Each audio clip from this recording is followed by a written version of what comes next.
Je te parle du test de langue nécessaire en immigration pour le Canada. Le plus que je t'apporte, c'est non seulement la liste, voilà, de la plupart des tests dont tu as besoin et dans leur spécificité, mais surtout, je viens te donner quelques tuyaux, non seulement pour la préparation, mais te préciser l'enjeu de la réussite d'un test de langue dans ta procédure d'immigration. Commençons par la liste des tests. Alors, il faut savoir que des tests de langue, notamment de français, sont exigés pour ceux qui font des procédures de résidence permanente, mais c'est aussi exigé pour ceux qui font des procédures de résidence temporaire, comme les étudiants. Il y a plusieurs établissements, notamment des collèges, qui vont exiger des tests de langue. Alors, le test de langue qui est fait uniquement pour l'immigration permanente, c'est-à-dire la résidence permanente, lorsqu'on parle des plateformes comme Arima, Entrée-Express, etc. Les deux tests qui sont passe-partout dans tout le Canada, je vais le répéter autant de fois que ce sera nécessaire, c'est le TCF Canada et le TEF Canada. Voilà les tests qui sont passe-partout. Au niveau donc du test d'anglais, si ça peut t'intéresser, que tu es bilingue, c'est le General Training du IELTS. General Training, pas un autre. Bien sûr, là-bas, il faut préciser que c'est pour le Canada. Parce que si tu fais le General Training pour le United Kingdom, ça ne va pas être valide et tu ne seras pas recevable pour ta procédure du Canada. Alors maintenant que je t'ai donné ces deux tests principaux-là, ça se peut que tu veux focaliser ta stratégie uniquement sur le Québec.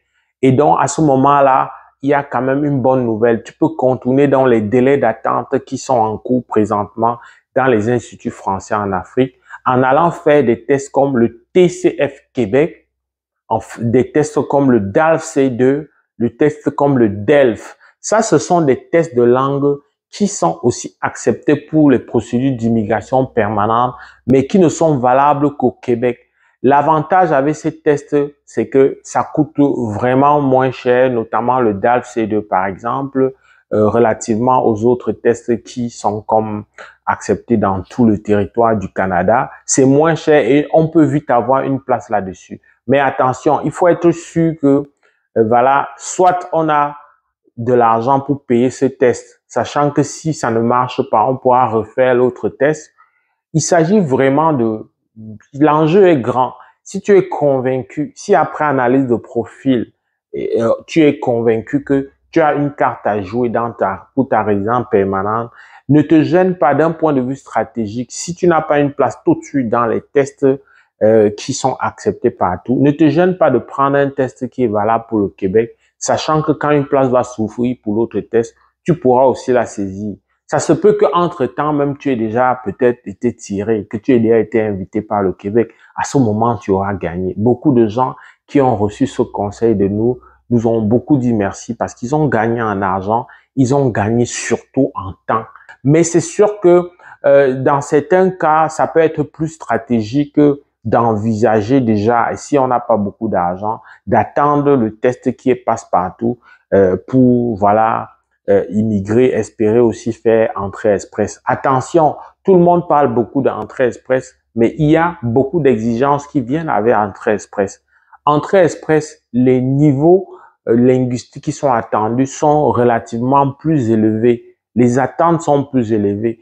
Notamment, il faut avoir de bonnes notes sur les 4 matières avant d'espérer postuler pour le programme régulier des travailleurs qualifiés sur la plateforme Entrée Express. Si tu n'as pas au moins 7 de niveau de compétences linguistiques sur une des, même si tu as 8, 9, 10 et tu n'as pas 7 sur le plus petit, tu ne peux pas être admissible. Alors, imagine que tu as fait ton test de langue, tu as eu de la misère à avoir une bonne place, tu t'es battu comme tu peux et tu n'as pas pu avoir le 7 sur une épreuve. Regarde le temps passé, regarde le gâchis. Donc, ça peut être avec un peu d'accompagnement, avec un peu d'échange de quelqu'un de plus averti, de plus avisé, et nous, on peut jouer ce rôle avec plaisir pour toi. Mais ça peut être plus intéressant de capitaliser, donc de regarder un test qui va être valable au Québec et peut-être que ça pourra être salutaire pour toi. Mais c'est vrai que l'intérêt d'un test qui est passe-partout, c'est que tu peux l'utiliser en dehors de l'entrée express. Dans les autres provinces, en dehors du Québec, on accepte quand même des tests dont les notes dans certaines, notamment les épreuves écrites, sont moins que le niveau 7. Donc, tu peux quand même immigrer là-bas. Tout comme au niveau du Québec aussi, tu peux avoir moins que 7 dans certaines matières, notamment les épreuves écrites, et tu peux immigrer quand même pareil. Donc, il faut savoir ça. Ce n'est pas un obstacle absolu de voilà d'avoir moins que 7 quelque part. Mais ceci étant dit, je viens aussi donc t'ajouter le fait que pour te préparer, c'est pas un miracle. Va sur le site de TV5 Monde. Va sur Google, le moteur de recherche TV5 Monde test de langue ou test de français. Ça va t'amener direct sur le lien qui va t'aider à t'exercer autant de fois que tu veux. Parce qu'en réalité, toi qui me regardes, tu sais parler français, tu comprends français. Mais puisqu'il s'agit de performer pour avoir le maximum de chance, mais vas-y là-bas t'exercer et tu viendras me dire, c'est gratuit, il faut juste avoir une bonne connexion Internet, il faut juste disposer du temps pour vraiment te préparer. Et la préparation, c'est pas sur des mois et des semaines comme j'entends. Tu peux faire donc des préparations à la veille, c'est-à-dire les 2 semaines avant l'examen ou le dernier mois avant l'examen. Il s'agit juste d'habituer donc ton oreille, notamment pour l'épreuve de compréhension orale, t'habituer avec le son de la voix, etc. pour t'habituer parce qu'en réalité, c'est pas souvent tu vas répondre sans que ce ne soit là parce que tu n'étais pas habitué à la musicalité de la voix que tu vas probablement entendre ce jour-là. Donc, regarde tous ces éléments-là. Je ne peux pas manquer sans te dire, parce que c'est déjà arrivé à des personnes, le TCF tout public, oublie ça. Ce n'est pas accepté. Ici, on ne parle pas des gens qui vont pour des commerces ou etc. Ce n'est pas accepté le TCF tout public. Donc, oublie le TCF tout public, ne mets pas ton argent et ton énergie, ton temps là-dedans. TCF tout public, c'est à exclure. C'est TCF Québec, si tu veux l'utiliser n'importe où, Québec ou en dehors. C'est TCF Canada, si tu veux l'utiliser partout, dans tout le Canada, y compris au Québec. Mais c'est TCF Québec si c'est seulement au Québec que tu veux l'utiliser. J'espère que cette vidéo vient te montrer que le test de langue, c'est un incontournable pour tout ce qui est procédure de résidence permanente.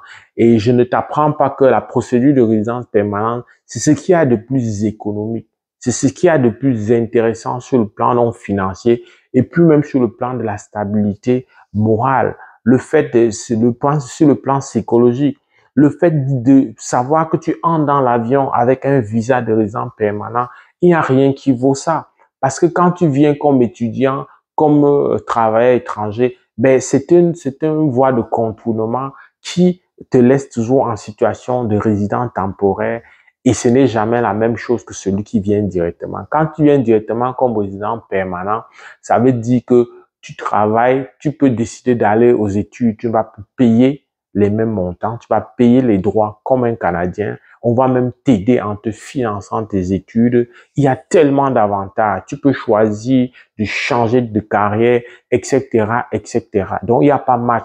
Et oublie, tu ne peux pas envisager la résidence permanente si tu ne fais pas un test de langue. Oublie ça rapidement. Il faut que tu intègres ça. Mais si tu penses que, il n'y a rien à faire, même si tu te prépares, tu ne vas pas performer, écoute, utilise d'autres moyens.